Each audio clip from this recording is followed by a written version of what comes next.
Caller number 4, hello. Are you here to debate? Hola. Yes. Hi. I'm Caleb. Nice to meet you. Hi, Caleb. Can I get your age and Jovan, pronouns, right? please? Yeah, I'm 19. My pronouns are he, him.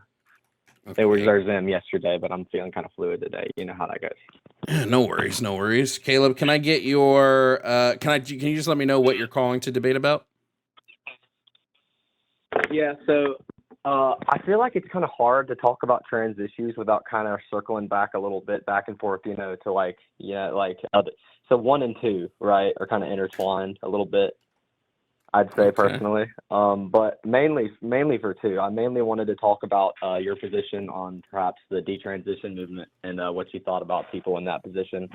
Also talk about some of your studies and what you think about the varying study capacities that there are. I mean, I've seen you say that from what I've heard, you've claimed that the rate is flat out at 1%, less than 1% of transgender people that detransition. But from everything that is findable on the internet that I've found, studies are not that direct. So I'd like to see what you have to say about all that. So I always say that detransitioning happens between 1% and 3%. 3% on the high end, like if we're looking conservatively, 1% on the low end. When I'm quoting the 1% number, I'm talking specifically about youth who detransition after being prescribed gender affirming medical care. That number is at about 1%. Okay. Yeah, so from what I found, there are many studies much farther than the 3% going up to 7.6%. And I know that, how studies are, right? Like, studies are not perfect. And by the way, as I'm sure you know. One second, Caleb. One second, Caleb. One second. What do you say? 1 second. Sure, yeah. Okay, start over. Start from the beginning again. Go ahead. So as I'm sure you've seen, studies on either side of the extreme on pretty much any subject that happens to be political whatsoever, there's going to be certain biases that lean it towards that direction, right? And for that 1% study specifically that was done on youth and transgender youth, most, if not all of those studies that I've found that lean towards the absolute extreme of 1% of people coming back and those studies were given deadlines of, well, if they don't come back in a year, then the answer is void. Or we're not taking. The study I'm quoting is a 6-year-long study, so that's not true. Okay. Yeah. No. So I wasn't coming here. I wasn't talking about your study specifically. I was just talking about some of the studies, like for example, this one that says 0.08%.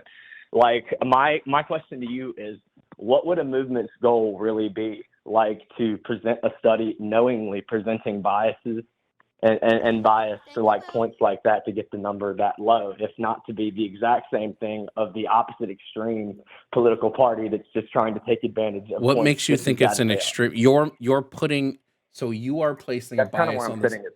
Well, you're placing a bias on the study where you're claiming the study is extreme is like leading to an extreme without being able to demonstrate that the study is leaning to an extreme. It's not placing a bias on the study. It's observing the study and saying that the people who ran the study chose for their data group to only keep data for up to a year.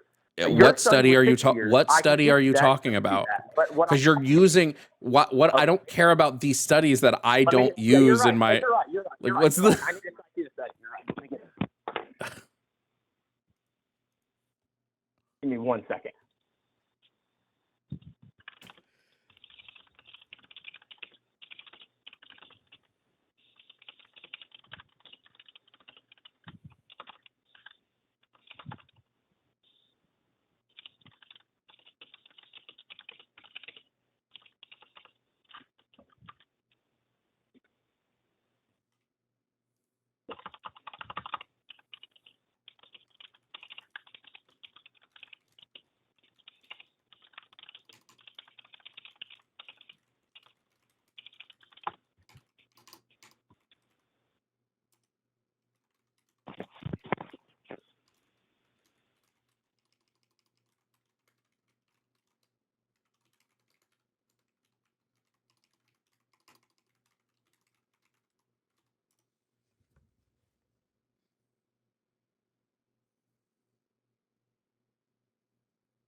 Give me 1 second here. Sorry it's taking so long. You're more than welcome to shoot some stuff at me while I'm looking for this, if you want to. I don't have anything to shoot at you. I don't know what the point you're making is, because you're quoting stuff I don't use in my data set, so I don't.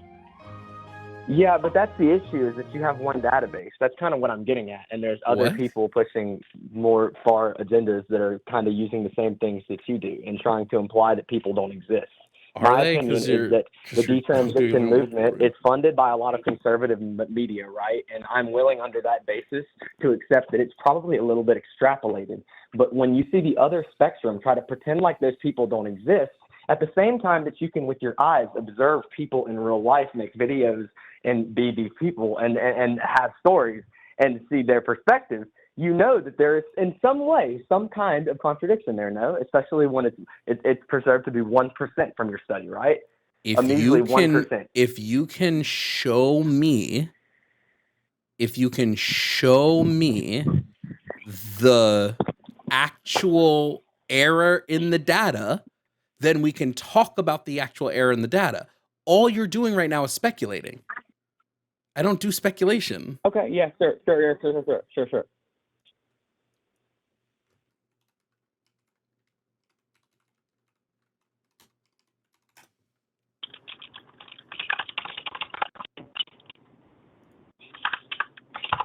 My family lineage is...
You got me with that one. I can't lie.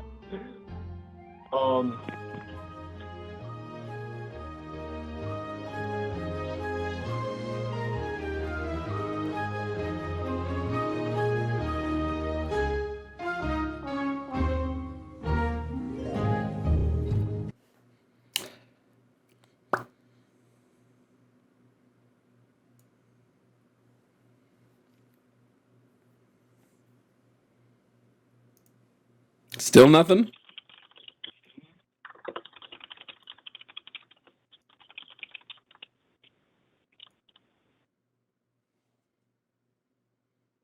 I'm getting there, Bubba. Don't you worry.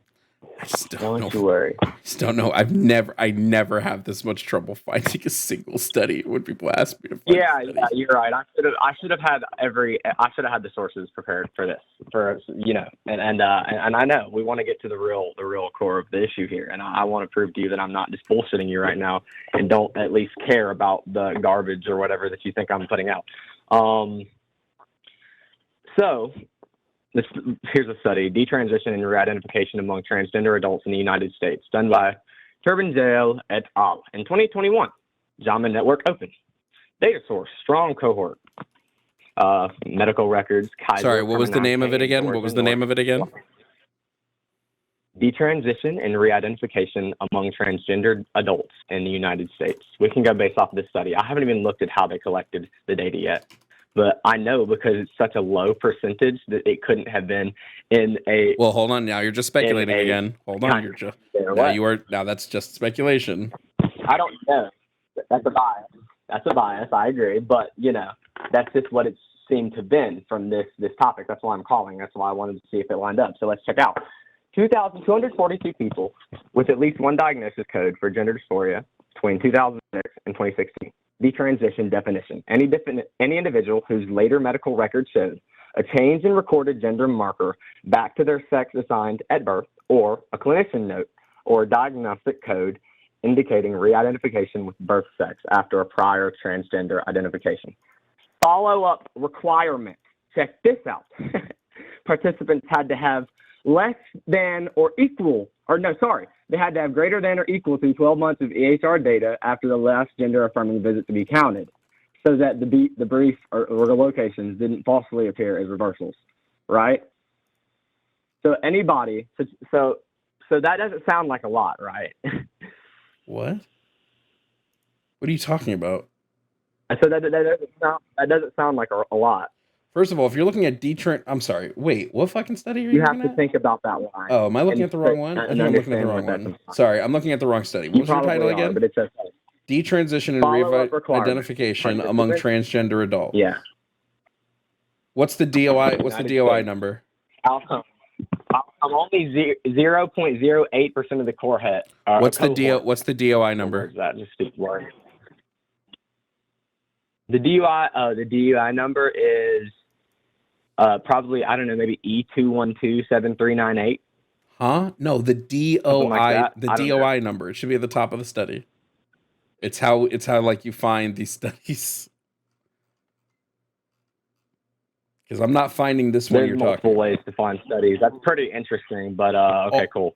Well, all studies have a DOI number if they've been peer-reviewed and like published. These are medical records from Northern California, Southern California, your favorite state, I'm sure. So listen. What bro, what are you talking about right now? Studies all have DOI numbers. That's how we identify a study.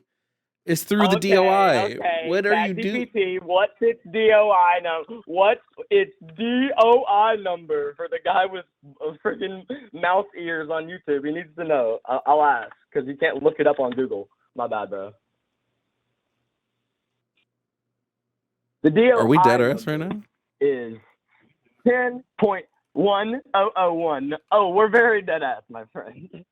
Because you're not being very genuine with me, and I didn't expect that because a lot of people 10.1001 is not long. Wait, first we need to stop.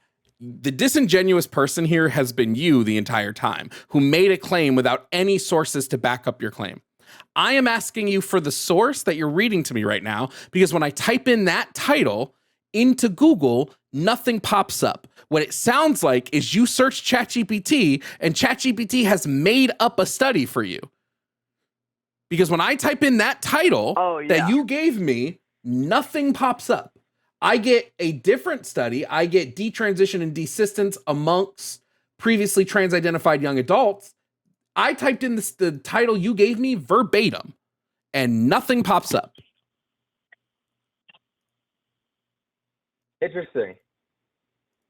That's very interesting because I mean I'm looking at it on my screen right here, but that's crazy. So give me the DOI number. If you have it on your screen at the top of the study near the title, should be the DOI number. Well, told you, I'm reading you out the DOI. It has a link and everything. There's a link right here, and I just clicked it, and it took me to the website. And I'm looking at the website with the number that I just read to you, and you told me it took you to nothing. The number you just read me is not long enough to be a DOI number. The number you just read me, Caleb, is not long enough to be a DOI number. How long should it says DOI : 10.1001. And that's not a real DOI number. And this is a completely fake study that the CIA just hallucinated onto my screen that I'm on right now. And I'm sorry. And like I just said, there's no fucking way, bro. You'll get another study that's not as 0.08%. There's no way, bro. That's just as bad. Is this a DUI? Are we debating under the influence right now? Okay, so listen. See that you're right. And all the data backs you up, and you're just the data man, right? See that. I see that. Would you say that hypothetically in this situation, you wouldn't be able yourself to see that in a study situation, studies happen in ways that are not always scientifically accurate. You admit that, right? Obviously. And, if you right. I think there are plenty of studies that have flawed methodologies. Plenty of them. Yes. I hope so. Look. I decided. I said, listen. I said if Caleb is going to use ChatGPT, I'm going to use ChatGPT. And I asked ChatGPT, is there a study called detransition and Caleb, I'm talking now. I decided if Caleb was going to use ChatGPT, I was going to see what he was looking up. And I just decided to type in ChatGPT, is there a study called detransition and re-identification among transgender adults in the United States? And ChatGPT kicked back with, I did a search and did not find a study titled that. So Caleb, why are you just lying? Yeah, and the craziest part too is when I asked ChatGPT, secondly, after finding the study with the exact rate and finding multiple studies with the exact rate. Who's the author of the study? Who's the author of the study, Caleb? Who's the author? Caleb, who is the author of the study? Because I'll just look up the author. Turbin Jack. Spell it. Jack L. Turbin. Maybe, yeah. Spell it. So we could be at the impasse of artificial intelligence here. Spell the person's name. But the website that I'm on right now, is it's showing this article pretty clearly. Can you just give? Okay. I'm just going. Like I said, I'm already willing to find another article, but you're still really stuck on this for some reason. But it's okay. Because you don't know how to do research, Caleb. If you're talking about Jack L. Turbin, the only study that I'm finding that even remotely, first of all, none of his studies are titled what you said they were. Did you read the title wrong? Because that's a you issue, my G. I could have read the title wrong, or ChatGPT could have read it back to me wrong, like you said originally. Why are you using ChatGPT to look stuff up? Why not just go to Google Scholar, type in the study that you want? I'm a normal person, and there are too many topics. Be realistic with me for a second, my friend. My G. You know that people are not smart, and you know that I'm not smart. I know that I'm not that smart. And that's the first thing that any real person can do to becoming just a little bit not as dumb, is realizing that you're not smart. And that it's not easy to know all this information. ChatGPT gave you the best way to know all this information. But Caleb, look at all the studies. Look at everything. ChatGPT gave you incorrect information. So how is it making you smarter when it's giving you incorrect information? I would say it's actively making you dumber. ChatGPT makes me smarter, but that's cool. Yeah, no, I didn't say that ChatGPT makes me smarter. I said that realizing that data can be construed. And I didn't even say that. You're just making me say things. Man, this sucks. You're good at this, huh? I don't know. You're really good at this. Well, just speculating that data is wrong because of your fifis is an improper way to do. Do you know what I do? First of all, I have a Google alert set on Google Scholar for any time a study gets published in the United States that has to do with anything of the trans topic. If the word transgender is in the study, I get an email notification. Do you know then what I do? I then open up the study. I see if it's a study relating to something I give a shit about in the conversation. If it is, I read it. Right. It's that fucking easy. Right. So I just have, you know what? You've done pretty well. I'll admit you've done really well today. And I just have one more question. Do you have any knowledge of who Dr. Joanna Olson Kennedy is? Not off the top of my head. Yeah. So okay, I'll let you know. Dr. Joanna Olson Kennedy happens to be pretty much the leading advocate for gender affirming care in the United States. Good for her. She runs a research facility at the Children's Hospital of Los Angeles. Good for her. And has been doing a study since 2015, for transgender, for hormone blockers and good for her. The transgender use, right? Since 2015. And unfortunately enough, in 2024, she had to stop the study completely and unpublish its findings under the concern that the findings could be weaponized to harm transgender community amidst inflamed political climate. She would only admit small things such as, what everybody already knew. She stated that the American trial did not find that puberty blockers improved mental health, seemingly contradicting an earlier report that a quarter of the study participants had experienced depression or suicidal thoughts. She later clarified that her comments were about average data and that further analysis was needed. My point with all this, my friend, is that if the science was so sure, that wouldn't be happening. And somewhere deep down in that dark little fucking heart of yours, you know that too. That's all I got to say. I think you've probably never, I think you've never read her study, Caleb. I think you're just fucking a little fucking pansy who's never read shit and who's just going off of, he hung up and I don't really give a shit. I have never met a more I run off my feelings conversation than what I just experienced. This is the problem with like debates in the current age, is none of these people do any research. None of them.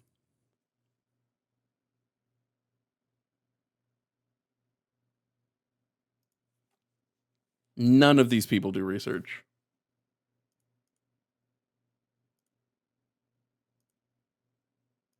Holy shit, bro. Homie said, do you know why I do it this way? Because I go to ChatGPT.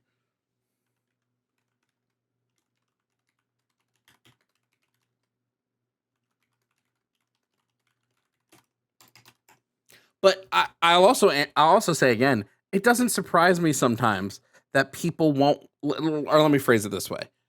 There are studies that say absolutely, Jack, I'm getting married today. I needed to hear the crash out. Thank you, Jovan. Jack, go get married. Get out of here. There's so many people who, hey, thank you all for watching this video. If you don't know me, I'm Jovan Bradley. I'm a leftist content creator who does debates, political commentary, gaming, and more. If this is your first video, thanks for sticking to the end, and I hope you subscribe. I post videos daily, and there are hundreds of past debates on my page for you to enjoy. Thank you to all of my YouTube members. Your continued support helps me create as much as I can. Consider joining. A membership starts at $2.99 and gets you access to our community Discord, early access to videos, and more.